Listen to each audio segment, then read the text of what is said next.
All right, and we're live. Welcome back to the Green Room, episode 4, tonight with Karl Dahl. Karl, how's it going? Going well. Glad to be here. Awesome. Karl, so I read through Faction with the Crusaders, and I finished it back in August. And after I finished it, I had the urge to read your other novel, Faction. Um, and I'm proud to say I finished that up probably about last week or so. And, as much as the Faction with the Crusaders novel got my Spanish Civil War autism going. The original kind of spurred my interest in the whole espionage world. So I guess my first question to you would be, you know, what were you thinking when you wrote this? What inspired you? And then kind of what were the themes you were kind of going for? Great. So, there were a couple. A lot of it had to do with what I was seeing going on in the our thing, of the era, right? So this would be 2016, 2017, 2018, 2019, and I think a really seriously poor like mental orientation to the way that things work in the real world, which we're seeing play out. 2024 and the Trump election happened because of fragmentation of various factions that had coalesced into different groups and interest groups because their interests were diverging. So they were reorienting themselves. And so the reason I call this faction is to point out that when things happen in government, for example, like one of the illustrations is that uh, Joseph Shea, as an old man, is still working with this faction to assemble weapons packages for basically, in a roundabout way, U.S. sponsored, covertly sponsored organizations in various parts of the world, and it's being done by a private company, uh, with money that's being washed through all these different sources, and that's how things work. And we understand that at a very deep level. Even normies understand the NGO complex and how that works. Like it's wild. And but at the time when I wrote it, people didn't think in those concepts. Additionally, um, for a while there had been, kind of like the collapse novel was like a popular thing, and what it typically, or like people resisting tyranny, and the mentality and orientation of the people writing these things was really foolish because they would have this like light infantry fantasy where everyone goes into the woods and you somehow like magically secure your liberty by going into the woods, or like having a retreat in the middle of nowhere that all your friends go to. And it's that stuff was goofy, but it was coming from a good place, and there are things to consider. And so there was this kind of genre of useful information provided in novel form, and sometimes it was really off base, and other times they were quite decent. One of the better authors of that kind of group is Matt Bracken, who wrote the Enemies Foreign and Domestic series, and I really like them. He's evolved as a writer a lot and improved vastly from it being kind of an online novel, his very first one, which was still great and worth reading. But his capability and kind of skill level has skyrocketed, as well as like the goals that he's reaching for. And so I kind of did one inspired by those elements, but oriented toward, let's talk about a small cohesive group, because the individual just gets slaughtered, right? And everything that's accomplished in faction is because of a network of people, not just a lone individual. It's centered on a lone individual, Doug Shea, but everything really happens because of a network of people, good and bad. So we talk about these networks. It's sort of hinted at in the prequel novel as to how this particular, network gets started. But I guess generally speaking, how do these networks, these factions come about? What are the general players going around, and I guess what are the stakes? So in this specific series, it kind of happens in a way that happens in real life, which is people interact with each other in uh, wartime situations or in operations, and then they trust each other, right? They know they can trust each other, or they respect each other. And so in Faction with the Crusaders, I tell some of the origins of this group that becomes more cohesive later on. But it really begins with Joe Shea and Chuck McIntyre, who are both Pacific Northwest kids, who end up in Spain. And depending on who's telling the story, like, it's really obvious that, as would happen, Chuck McIntyre gets recruited by intelligence, kind of as a condition of being allowed to play in this foreign operation, whereas Joe Shea went there already as an intelligence operative. And then one of the people that ends up being part of this faction is Leonard Brooks, who's a State Department operative who's kind of drifting in and out. And he's in the Bill Donovan kind of spheres, but in the actual State Department. And then there's another fellow who doesn't really show up in this. My intent is that he's just a guy kind of in the background in the State Department, because as this becomes more of a cohesive thing, you need more hands helping keep things running. And one of the things I was hinting at is that Chuck McIntyre ends up in Asia during World War II at the end of Faction with the Crusaders. We don't see anything that he's up to there. We just become aware that he does. And then in Faction, he had spent, basically World War II through some point in the 60s in Southeast Asia. And so, OSS, CIA, and then working with their private company, Vanguard, doing all these various transactions and operational things. So the one of the things that I kind of wanted to point out is that you don't necessarily begin with a mutually wonderful relationship with your various handlers in these kinds of operations. Like, there's a very negative experience with Brooks, the State Department guy in Spain, in With the Crusaders, but then it evolves over time, and frankly, it's because in a certain way, not personally defeated, but Joe Shea becomes somewhat like, he accepts the harsh reality of, all my dreams aren't going to come true in terms of what U.S. foreign policy is going to be. I don't really like this, but I can deal with it. And, he just ends up working with people for his own ends, whether or not they're necessarily real allies.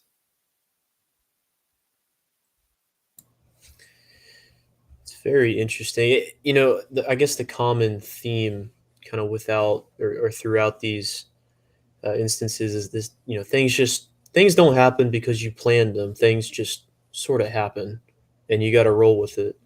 And things just coalesce as they do, um, instead of being a really planned for at the highest levels, as people might think. So, getting more into the setting of the novel itself. So we've got a late '90s setting. Um, we're coming out of the Cold War.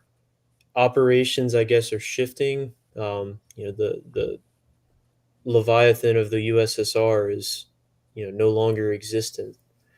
So, what are intelligence operations? What are the various factions? Sort of, what are they up to after the wall falls? Well, they're running around Eastern Europe trying to grab what they can. And with that player out of the way, the third world opens up also, where there were huge areas of the third world that were essentially simmering battles for decades, right? And with that other player out of the way, as Thomas 777 says, the Cold War was a struggle over the shape and expression of globalism, right? Would it be communist and Soviet centric communism, or at least informed primarily by the Soviet Union, or would it be Western globo homo?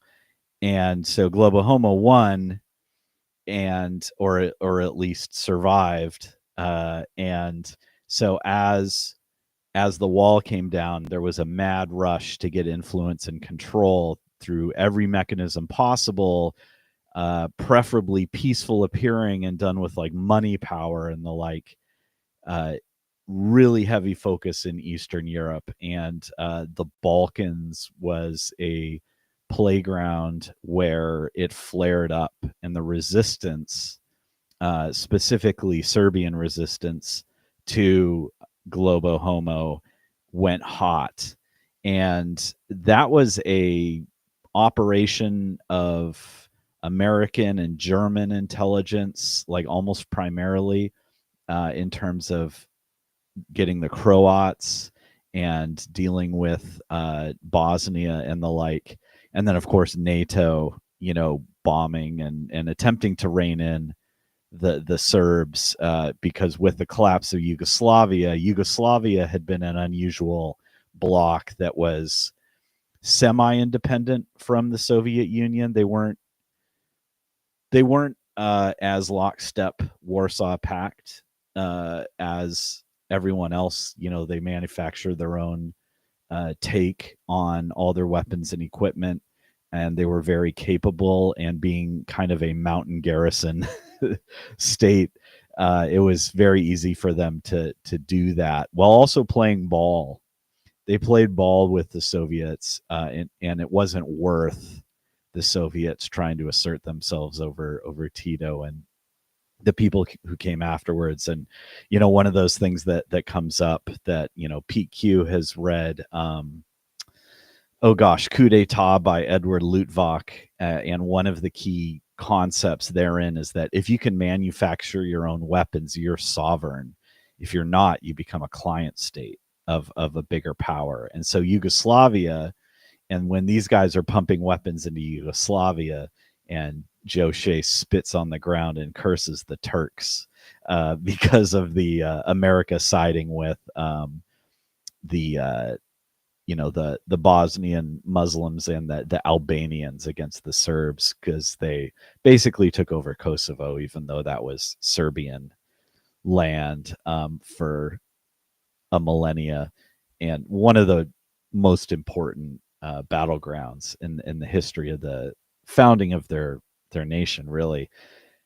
That became like one of the big hot zones. And so you get a taste of that, and then stuff that's happening now too, in the book, where you have these kind of weird jihadis who could be Chechens or Albanians, or you don't really know, dudes in tracksuits running around the US and getting AKs because they're familiar with them and stuff like that. So and in Canada. So it was just an opportunity to talk about real things that are going on, and the way these things could theoretically flare up. We're seeing, like, for example, in Canada, there are street battles between like Indian factions, the Sikhs and other people, doing battle in Canada because they're suppressed too heavily in India, or they're struggling for dominance in North America. So it's very interesting how the global world and flow of people to the West makes those brush fire wars show up on our streets. Yeah, import the people, import the problems. Exactly. But so I want to circle back to that here in a minute. But before we sort of talk about some modern happenings. We talk about, the various factions, but obviously they're made up of people. And in the case of the novel, the main character Doug Shea, sort of finds himself in this line of work. So how do regular guys, how do the Doug Shays of the world sort of fall into this? Is there any way out? Is it like a you're in for life kind of deal? Well, that's the challenge here. He's basically put on the spot to make his bones without really having a choice. And that's because his family's insinuated into this world. People who aren't insinuated into this world have a lot more options, right? Until you don't, right? And so the general thing I was going for here is that it's really easy to bite off more than you can chew, and talking tough on the internet sounds cool and might feel cool, but you really you can't have a normal life and be doing this, spook stuff. So a lot of it, frankly, I was speaking to people who I feel like didn't have they thought they could play in this world, like especially at the time people would dress up and go to protests and show up with weapons and stuff and not be organized, and it's just like you need to stop doing that. You have no idea what you're biting off. So that's kind of the thinking there. And the only way to get away from it is to shed it utterly. But the easiest way to do that is to have resources and connections. So you're not really getting out of it unless you can definitely get out of it on your terms. Because if you are per- if you are perceived as being in the game, you're pretty much in the game forever unless you have a way of walking away from it. And there are people who've walked away from it successfully, but you have to do it in a rather final fashion. You can't play around and then throw your hands up and say, I'm not a player. Right. So, throughout the novel, we see these different operations that the guys run. And um, during this time period in the 90s, we don't really have the total state, I guess, in the way that we do today. Yeah. Um, so quite a quite a few of the things they do, in the novel would just in it seemingly at least not be possible today. Or extremely difficult, or not the way that they did it. Yeah, cameras, the ubiquity of cameras and everything, and signals intelligence. One of the things that plays out is he does some 90s cell phone opsec that is just doesn't work, and we see that in the book. And I did that specifically because I didn't want people to think that I was telling them how to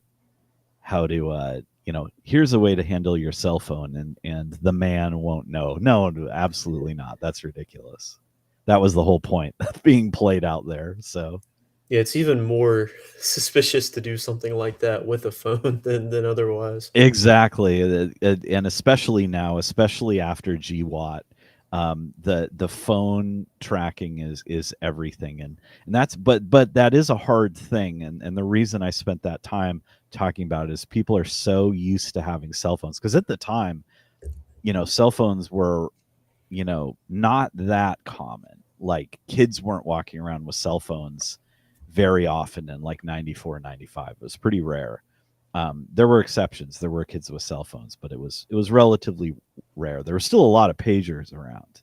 And so like, at the time, I knew most of the girls I knew had a pager, and their mom would page them to remind them to check in so that they could get home on time, and be accountable in that fashion. And so yeah, there's a lot of stuff that's just different. And breaking people away from bringing their phone everywhere is can be a challenge with these things that we do. And it's not because we're up to any shenanigans. I think it's literally just a good idea to leave your cell phone in your car and like go in and just have a break from that distraction and hang out with people. Just something as simple as that.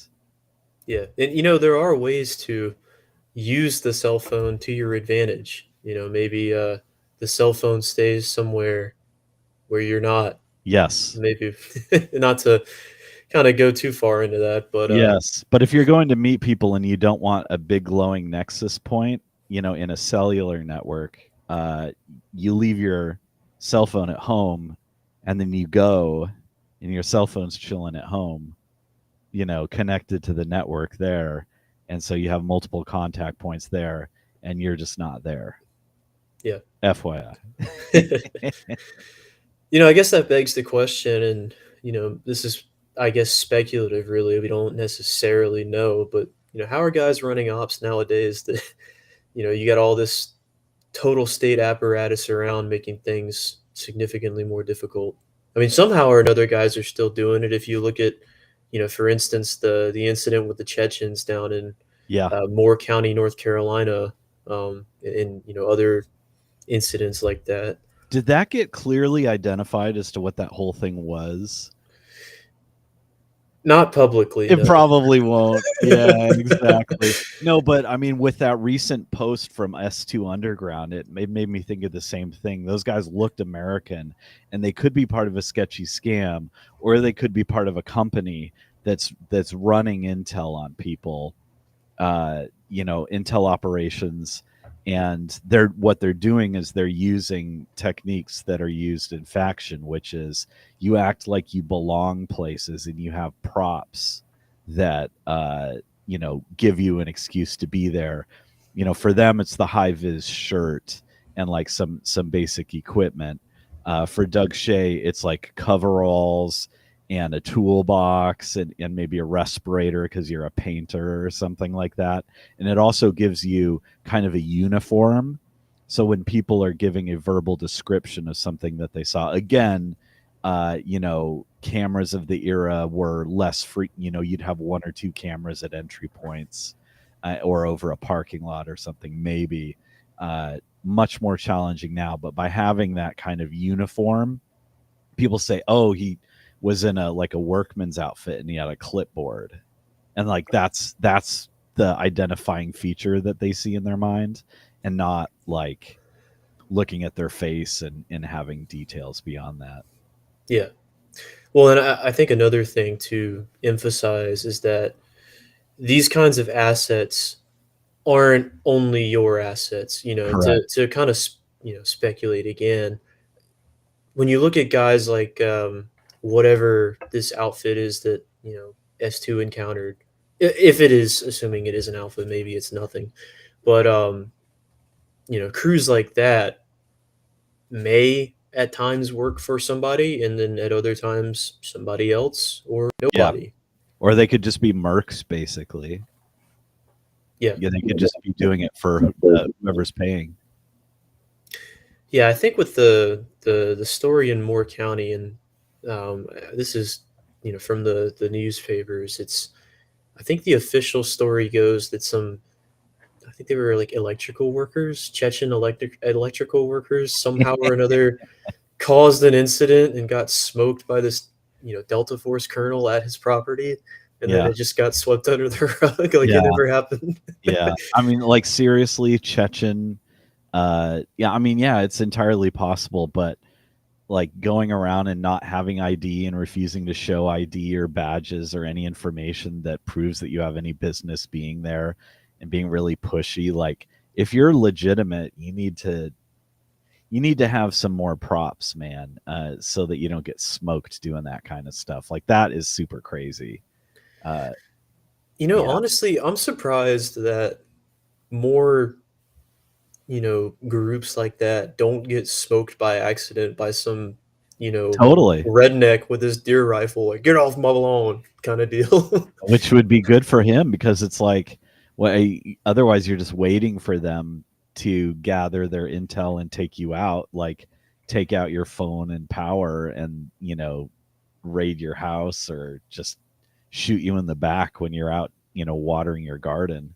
It's crazy. It's crazy that people are that brazen and like refuse to communicate. Like, I would not be cool in that situation. I would definitely not be cool. But Yeah. I have a good relationship with my local law enforcement too, which helps. So Yeah, and that's critical, and that's something we see in faction, especially towards the end. Towards the climax of the book. There's an incident that goes on, and due to the connections that Doug and Joe Shea have with their sheriff, um, who may or may not be a member of their faction at some level, yeah. um, the sheriff's on their side. So it just goes to emphasize the importance of that. And that's a real thing. That's a very powerful thing that can be done. People are skeptical about it, but this stuff is cyclical. You can, if you have a really good relationship, and you're respected within your community, it's a lot harder for go fast teams to come in and whack you. Like it's just that simple. If you go to the same church as your county sheriff and you're in a small county, or people in your network are involved in local politics or the school or whatever, and sports and what have you, you have way more sway than if you're just someone who's like hiding in a studio apartment and afraid to go outside. They have no sway. They have no leverage with anyone. But if you're part of a network that's like respected and just seen as a normal person, it's way harder, especially if there's nothing, if they don't have anything on you, like you're not a criminal or something. It's way harder for these, silly stories that get made up to get traction in the local community. And it's way harder to get you if local law enforcement is being less cooperative. And we're going to see a lot of that.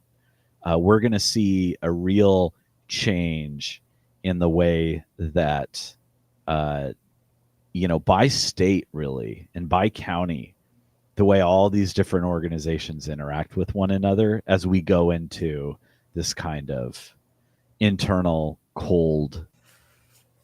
you know cold thing that seems to be happening. And state power cracking down is the only way to wrestle back some of the legitimacy for the normal people against the libtard menace. And if you are, let's say you're in a libtard state, you have your state as an enemy, but your county isn't necessarily your enemy. Like you might have a good sheriff, you might have, uh, be seen as a normal person, and it makes it harder for the state to do stuff when they don't have a real reason to, a real justification for it. And if you have federal support, like you have that much more influence against the state. So yeah, and you can use the federal conflict with your state leadership, state Democratic Party or state Democratic Party dominated state government, to get things done by sharing information with the right people through the right networks. And so networking is good and fun, and you should do it. Absolutely.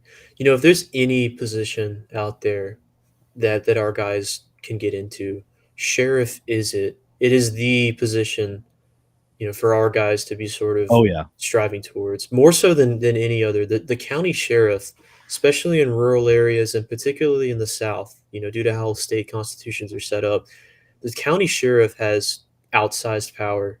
absolutely. He And that, is yeah. effectively the sovereign of his county, or at least has the potential to be. And that was my purpose for playing up that county sheriff, because again, there's kind of a hint. It doesn't come right out and say it, but there's kind of hints in faction that, um, Paolo Shea, um, was sheriff for a reason, right? And you know, nonetheless, uh, the sheriff and having that connection is very important. And a sheriff can deputize people. A sheriff can walk up to a group of, let's say, 18 healthy, upstanding young men who are seen as pillars of their community, if young pillars of the community, and they can raise their right hand to get shiny badges that gives them the ability to legally do all kinds of stuff to protect their community. That is something you want to have as an option. That's an exception.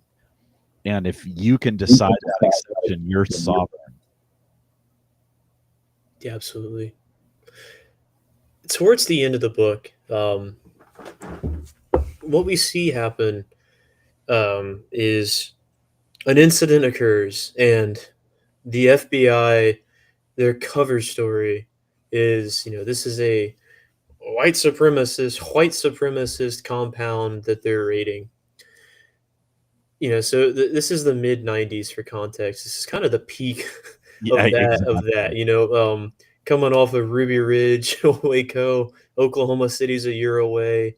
It's absolutely fitting with that Janet Reno era of the DOJ, to be doing something like that, or for that to be the cover story. So it kind of makes you think, what operations were there, in our own timeline that were sort of covered up under that guise, Yeah, and then exactly. also like what is going on today, likewise.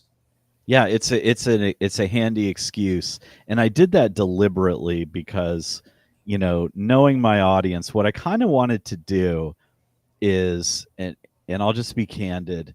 When I wrote this, I was kind of balancing. I had been moving kind of more into our direction, from the kind of closer to that like old libertarian slash liberty movement slash just literally just normal Americans who are still who were still, I should say, rather quite often, really concerned with getting certain labels put on them. But like the SPLC, press S to spit with them being totally, severed from any kind of FBI. They and the ADL losing any connections with the FBI, purportedly. And I think frankly that they have been thrown under the bus because they're bad optics. Team A and Team B is like, no, we gotta get Whitey back on the reservation somehow. So we gotta throw Whitey bones here and there, and which is an opportunity for us to run with it. But they would be really concerned with this stuff. And in the '90s, just when you get together a bunch of like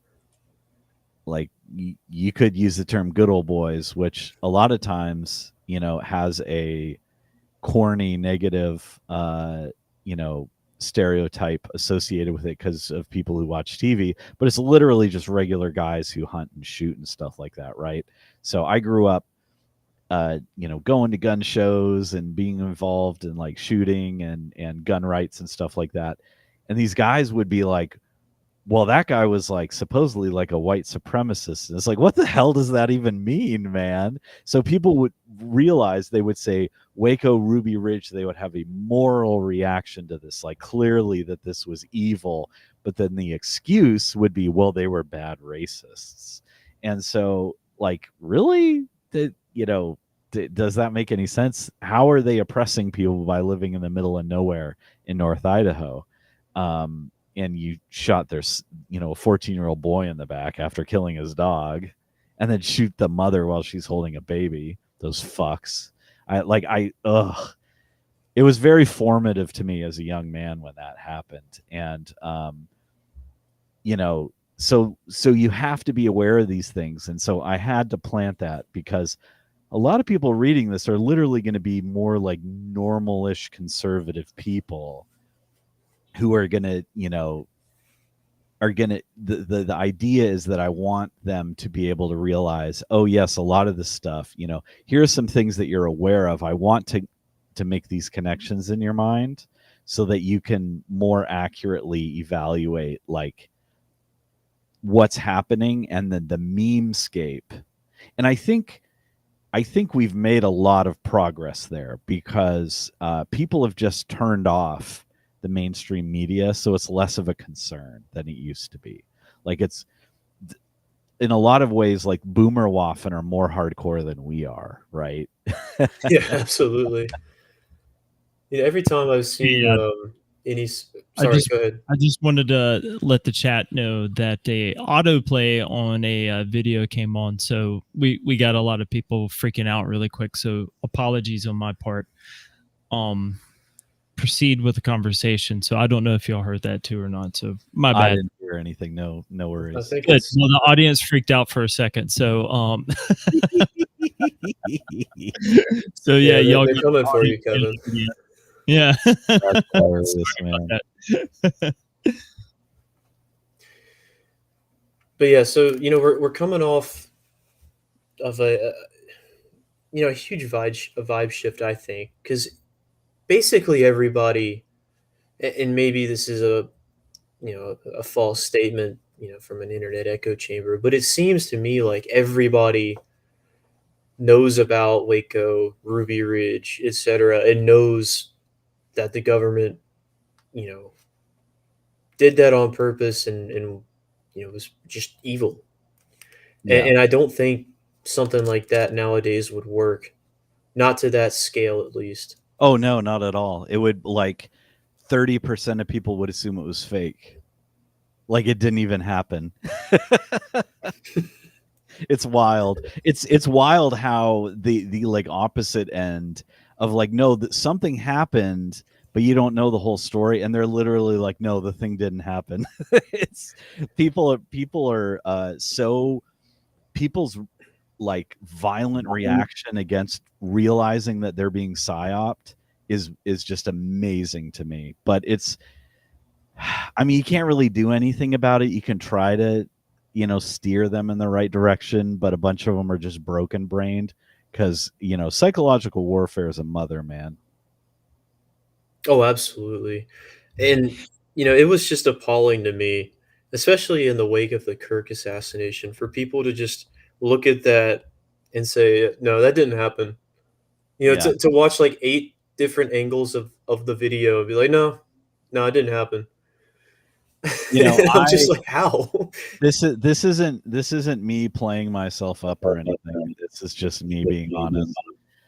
I saw the video, and I immediately, my phone was blowing up, and I was like, oh no. Yeah, Kevbot, you might have to mute your mic, because we are getting feedback occasionally, but intermittently. Yeah, sorry. It's completely off too. So it's that's weird. Yeah, it's a weird audio issue. I might have to reinstall my virtual soundboard. So apologies about that, guys. Okay. But anyway, yeah, no worries, man. Yeah, it's terrible, and, like, I don't really want to. I've seen enough horrible things in real life and online, and my brain is broken from it already. And when people are like, well, there's a black pixel here, like, the first thing I believe is, like, I see something happen live and I see the video of it, and I'm like, well, that's a high power rifle. I don't need to stare at thousands of hours of video.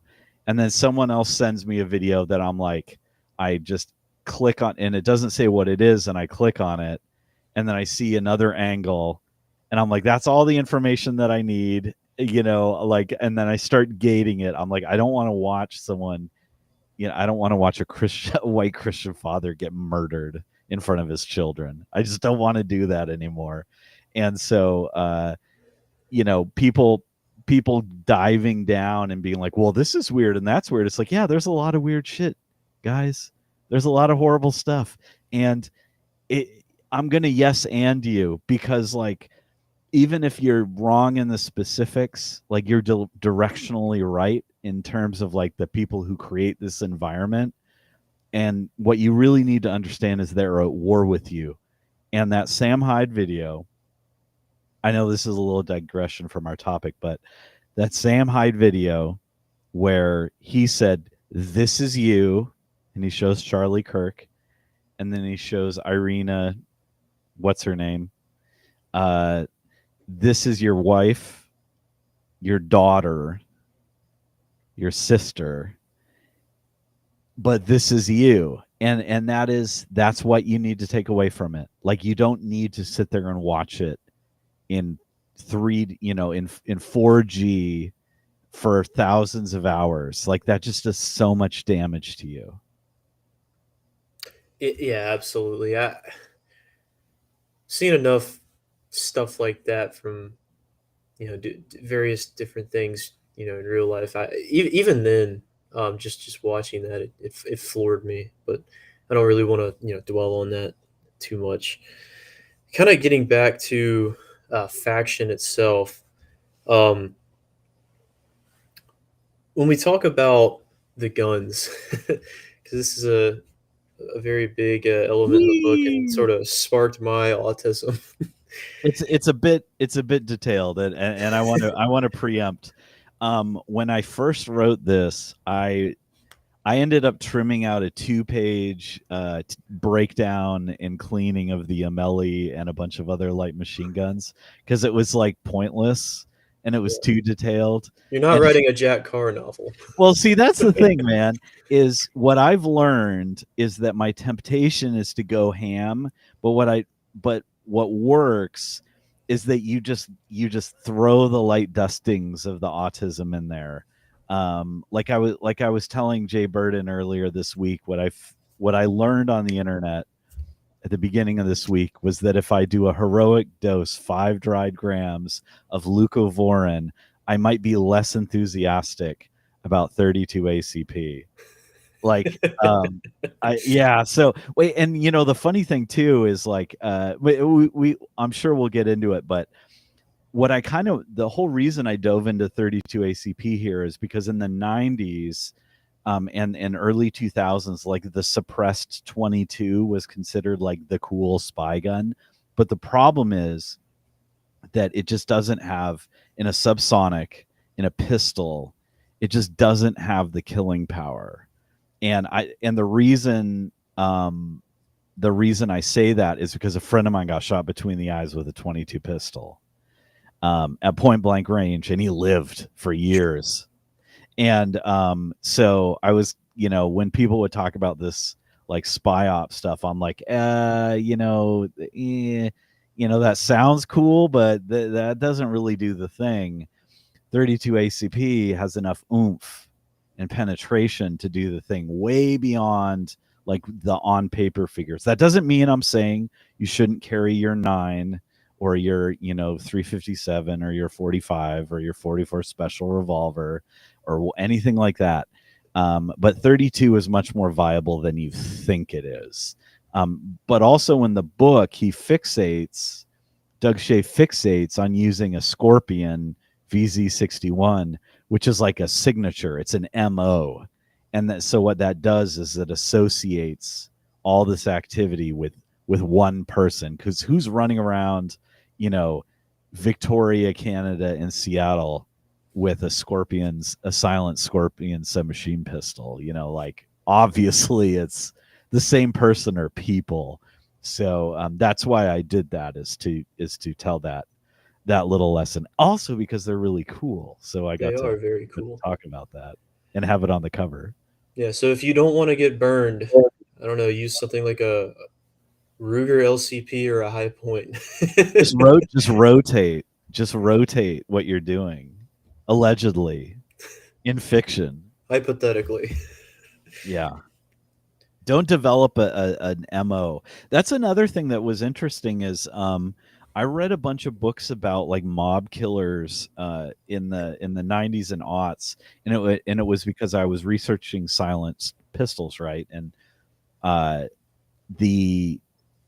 was probably 1 or 2 mob gunsmiths that were in the 60s and 70s that were just copying the old OSS suppressed 22 pistol, and they're doing it with, like, the same model of gun, just because they would buy like 10 of them, right? And then so the same weapon would keep being used, and it was modified in exactly the same way, obviously by the same person. We don't know who it is, and it's like, that's called an MO. It's like modus operandi, method of operating or mode of operating. And like from a real world perspective, you can't really standardize on a weapon the way that a military can, without it like tying you into them. Yeah, absolutely. And that sort of goes beyond the weapon itself, the tactics you use or hypothetically use, or, really anything, can be an MO. It's part of the whole, I guess, patterns of life descriptor that's very important in doing Yeah, sort of human investigations.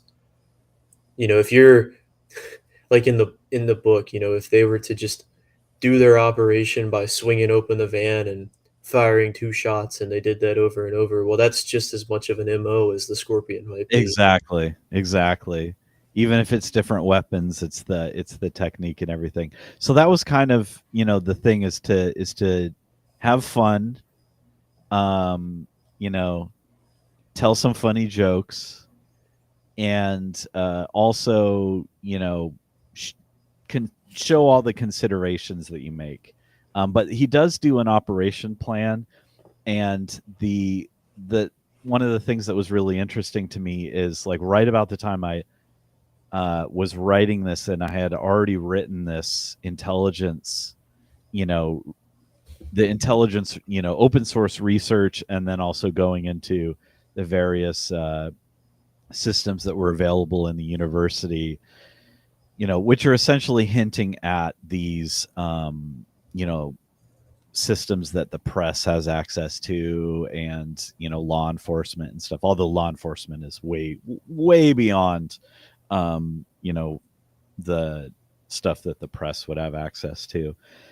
And it was to just show how to do your own intelligence in your area, and the layering that you would want to do. And like, so now obviously, like, you're not going to steal a kid's badge and go to a university that basically has a passcode, using your key card, because security is different now, IT security is different now. But the same concept, you have to separate it from your person, or an item associated with your person, or an item that is ever connected to your home network, or like Wi-Fi, or that you have an account for. And so just like talking about these ideas at like a higher level, and to think of these levels, and then you start seeing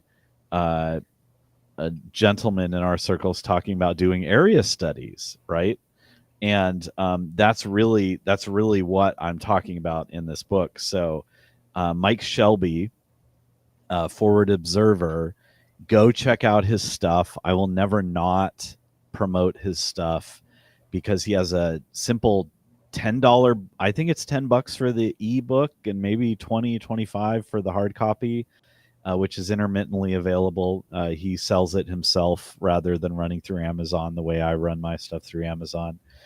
And yeah, it's something that you need to think about, and like be very aware of what's going on in your area. And you can find out anything you want to with public source information, just about, like, for 99.95% of people. Yeah, the amount of stuff that's just out there, publicly is astounding, truly. And, doing an area study, it's just that it's absolutely critical, right? Doing an area study doesn't mean you're going to go run some silly ops like they Not do in at the all. novel. Not at all. Doing an area study means anything from, where is the crime in my neighborhood, to how do I tell my wife to get home if it's flooding outside. It's everything. Exactly. And it could also be as simple as, like, so I had a situation where there was a guy down the road from me who was a member. He was a patched member of a feeder club for the Mongols biker gang. And I didn't really know much about it, but I saw his stuff, and I saw his his colors, And I looked him up online and was like, okay, well, that's a little bit of a concern. And then I looked up another group that I would see around, and they were literally just like Christian Vietnam veterans who just like do charity stuff. I'm like, okay, like I'm not worried about those guys. That guy I'm worried a little more about. Unfortunately, he got arrested for some ridiculous nonsense. So so that was wonderful. But it's literally stuff like that, just being aware of it. And you can also break it up. So in with the Crusaders in the appendix, I dive into detail about the CNT FAI defense cadre operating concept, where you have a crew of people and you divide up an area study. You create an area study by divvying up like 4 to 5 sections, and that everyone devotes themselves to, and then they kind of reinforce each other based on the information they gather, and then that way you can create a whole picture. And so that is another thing, is that there's layers of depth to these studies that you do, and different ways that you can do them, and it makes your life a lot easier, and allows you to kind of relax because you have a good understanding of what's going on. Yeah, absolutely. And when you start talking about networks, and dividing up responsibilities, sort of how even separate of the area study itself, when you're talking about any sort of intelligence work or operation, dividing the labor up between whatever your shop looks like, be that you have a QOps guy, which is current operations, or FUOps, future operations. Likewise, you could have some guy running all your signals, et cetera, dividing that labor up between, various strengths, and then also, different responsibilities. It's absolutely critical. I think S2 Underground has a video on this, setting up your own S2 shop. I highly recommend listening into that. And that could be, you can take that and distill it in a way that sort of takes away the, we're doing intelligence work sort of thing, and you can package it in a way that you can present to your neighbors, for instance, and say, hey, Yeah. we're doing some community watch, can you do this thing? Yeah, exactly. And that's a really good point, and I'm glad that you mentioned it, because you're not going to be like, look here, brother. Do you want to do you want to show your dedication to whatever? No, it's you're a normal person who's a member of your community, and you find a good way. Let's step back and let's look at Aaron McIntyre. Look at the way he does everything. That guy punches like way above his weight class because of the way that he works. He has accomplished so much by basically not being a smaz and framing things in a reasonable fashion to where he's just a normal person, and he frames everything in a normal way, and it gives him a tremendous amount of clout and capacity to be taken seriously by like real regular people with power, and that's the most important thing. And you could do that too. Like if you're a nice kid, you're 19 years old, and you want to do stuff, like you don't go down the deep dark recesses of like cutting off contact with your family because they didn't hate the Jews enough. It's like it's like don't be defeated by your enemies by being a retard. Because your parents aren't anti-Semitic. Like, don't be a retard. Like, because all you're doing is being defeated by your enemies. And you see this also where like it's really funny because ever since October 7th, like the average person in the world is like, there's this country in the Middle East that I don't like the way they work, and it seems really illegitimate, and I don't like that our government is supporting them. That's really, about as detailed as you need to be, other than, no, I don't want to support this thing that hurts me and my family, because it's totally valid for me to care about my children's future. Like, other people aren't higher in a stack than my children. Like, if we're going to be fair, like, normal, peaceful, functional people have to be treated with dignity and respect. Like, that's as complex as this stuff needs to be. And if you frame it that way, it's way more powerful than some person screaming. And yeah, sorry, 60-year-old guy who's been talking about, like the JQ for 40 years or 30 or 20 years, right? And so, yeah, all these people are catching up, but they've gone beyond you because you think that it's the secret and it's like the most important thing, whereas other people have just incorporated it into the way that they're thinking. Where they're like, that's not cool. I don't think we should do that anymore. And it's like they've bounded past you because they don't have the seething resentment that has defeated them. They've been defeated and they don't leave the house, and they're not willing to talk to people because they have this secret knowledge and everyone's going to know. And it's like, no, just be a normal person. Go to church, be a person who does a good job at your job, that works hard, and people will respect you. Take your kids to their soccer games, help out, volunteer for this and that.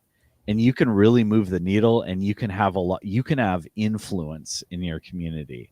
And people will say, hey, you know what's going on, and they'll listen to you. They'll listen to you if you're not a spaz.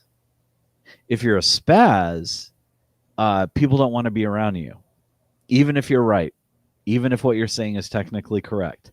You're directionally wrong because of your behavior, and it turns people off, and they don't want to be around spazzes and psychopaths. So, like, don't let yourself be defeated. Yeah. And you really can just do things, if you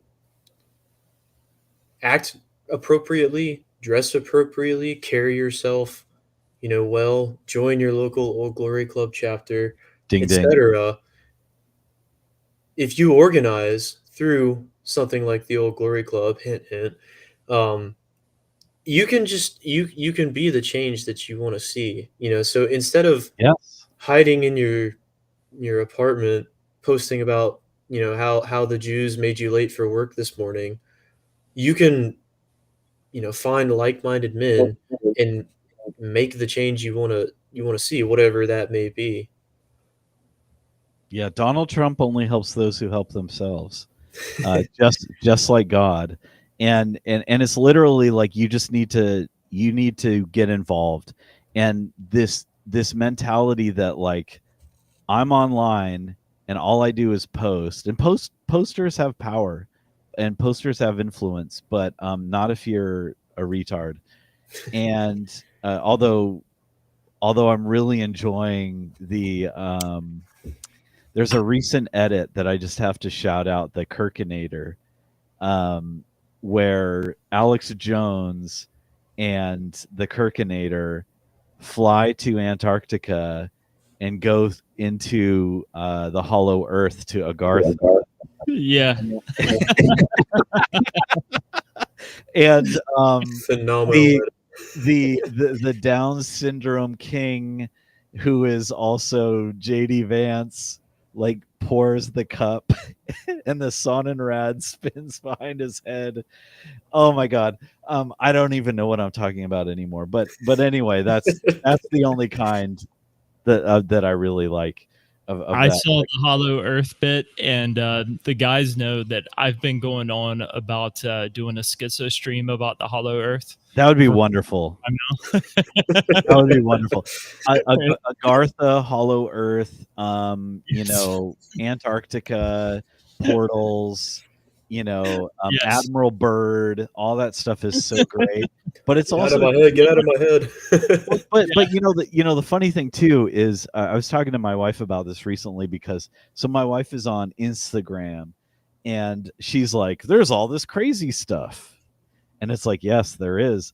And I have to give her the the talk. I have to have the talk about someone can be directionally right, but there's a lot of insane stuff that is like, this is literally just mentally ill people posting all day long, and what they're doing is they're doing it attached to these things that are real things that you should learn about, that are prescribed, let's say.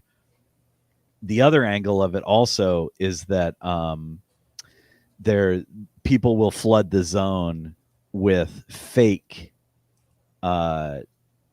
with like fake framing. So like, for example, when you have a real event that happens and they immediately come out with the narrative that they want to frame it with, and then they have the fake narrative that they want to frame it with. And so that way you're if you accept either the official fake frame or the bad fake frame, like, you're still in their zone, and they're controlling what you're believing and directing you down these paths and away from like real things. But we could still have fun with Agartha. We can have fun with it. Yeah. It's funny. I call it the 2 truths and a lie. Yeah. Because they'll do that with a lot of, and I'm not going to go, I'm going to go on mute again after this, but because we'll be here all night. But any kind of conspiracy that has just any sort of truth to it, they'll always tack on something completely ridiculous. So, you know, what will happen is, like, we saw like with Epstein, for years they talked about how there was some sort of elite that had a lot of shenanigans going on, but they always added in these crazy elements, like let's just say adrenochrome, or some crazy satanic ritual. I'm not saying those things didn't happen, but when you talk about those things, most normal people, they check out. Like, they hear, oh, here he goes again with the satanic elite. They're out. They're not going to listen anymore. So anytime someone starts talking about something like the Epstein files or what have you, they instantly go directly towards that. Yeah. So to kind of bring it back to faction, Carl, couple more questions and we'll get out of here. So I guess the big thing is, and I want to focus on, how our guys should be interacting with, stuff like this. If one of our guys is to pick the book up and read it, what do you want them taking away?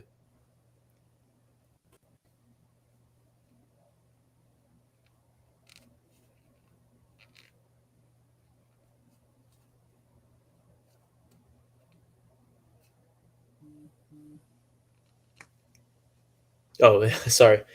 Yeah, so I guess we'll give Carl a second right there. Kevin, more Hollow Earth coming soon.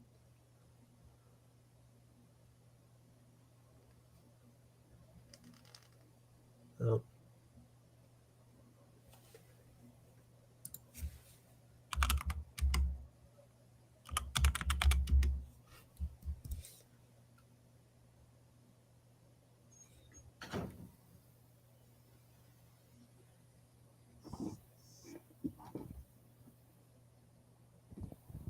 Hey, sorry guys.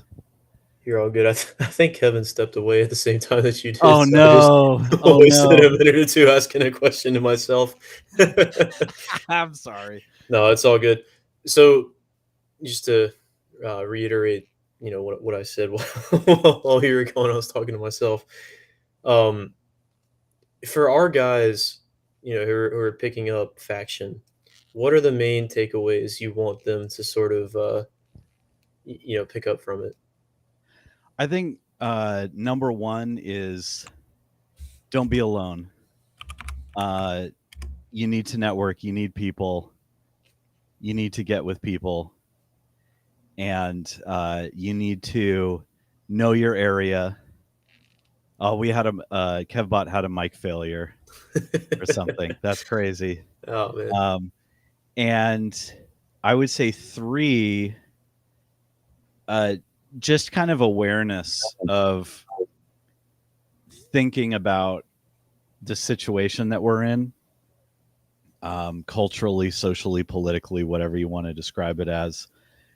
Things are going hot. It's not good. I was asked recently, because of all my Spanish Civil War stuff that and talking about that, is I've become kind of a go-to on the topic. And people will ask me, on the Spanish Civil War continuum, is this 1936? Is there about to be like a real civil war? And I'm like, it's not 1936, but it's hard to say because there's much ruin in a nation.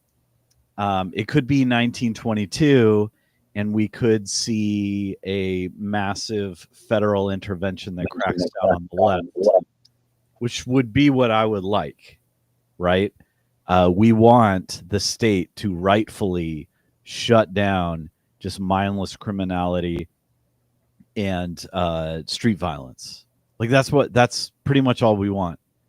Like just the state doing what it's supposed to do.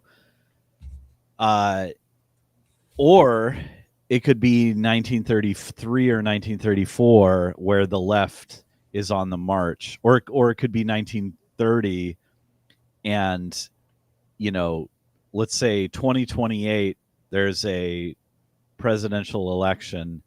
We know that they're planning a color revolution.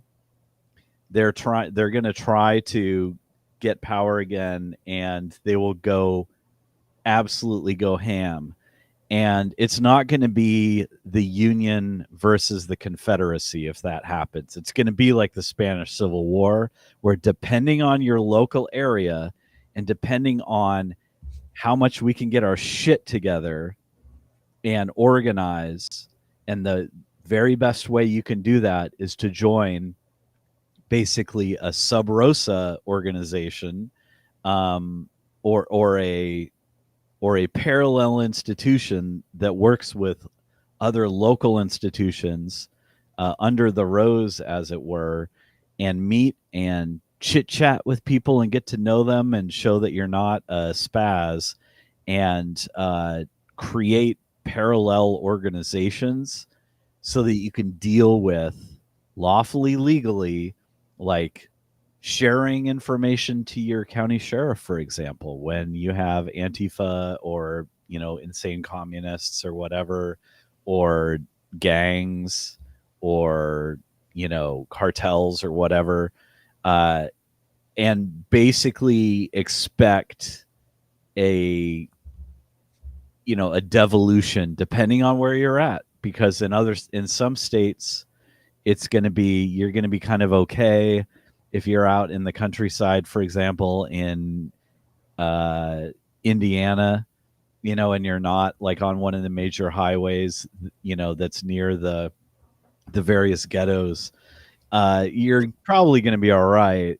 But it's totally different if you're in the suburbs of Portland, Oregon, and if the feds got pushed out for whatever reason, and the left needed to have some wins to show that they were in control, whether or not that was something that was really endorsed by the average person.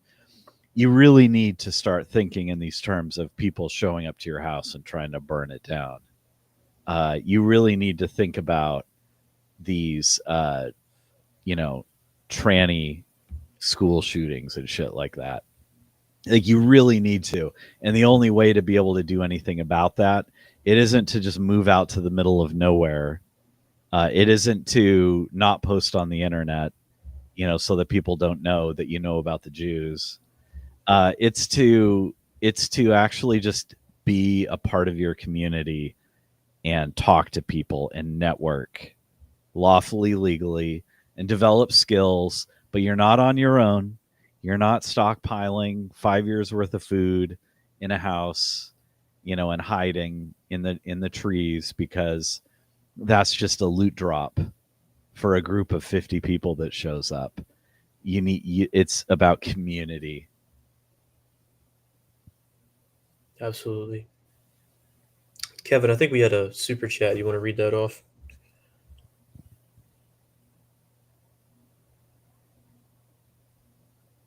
Maybe it's Hey, nice. mic There working? we go. There it All is. right. Yeah, I'm really sorry about that.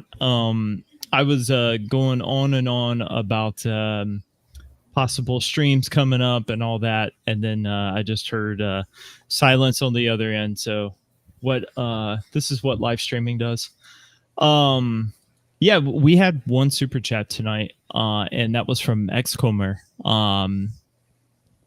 And he says he sent $10, and he said, from a fan of Jay Burden and Pete Q, Hell Rhodesia. Powerful Xcomer. So true. Yeah. Thank you, Xcomer. And good to have you around, man. Yeah. All right, Karl, one last question. We'll get out of here. Favorite weapons from faction and why? Oh man, it has to be this VZ61 Scorpion. 32 ACP, which means quiet. Low sound signature, but also plenty of penetration to do the thing. Punches way above its weight class. 20 rounds full auto. Tiny, compact, controllable, and looks cool, which is the most important part. Yes. That's so cool. Squeaked in. That's all I'll say. But yeah, semi-auto SBR version. Yeah, great. It's super cool. And yeah, at the same time, I get it. People are skeptical because it's not even like 9mm or anything like that. But it's like, no, you don't understand. It's once you play with it, you understand the appeal. Yeah.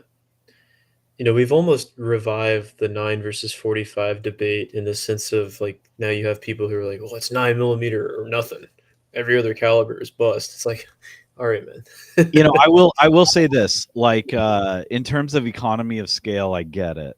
Like it's unfortunate, like economically, just because of production trends and stuff, that 32 ACP is expensive. Like, yes, that is a consideration for someone, who doesn't have any of these things, who doesn't want to hand load or anything like that. I totally get that position. That's a fair argument. But yeah, 9mm kind of become the 45 ACP of old.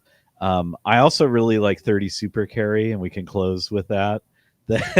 I really like 30 Super Carry, and I hope that that it keeps people keep buying guns and cartridges and that chambering, because it has a lot of options for being a 9mm light for good reason. Absolutely. All right. Well, that'll probably do it for the night. Thank you again, Karl, for coming on. We appreciate everyone for tuning in, and we'll see y'all all on Wednesday. Thanks, guys.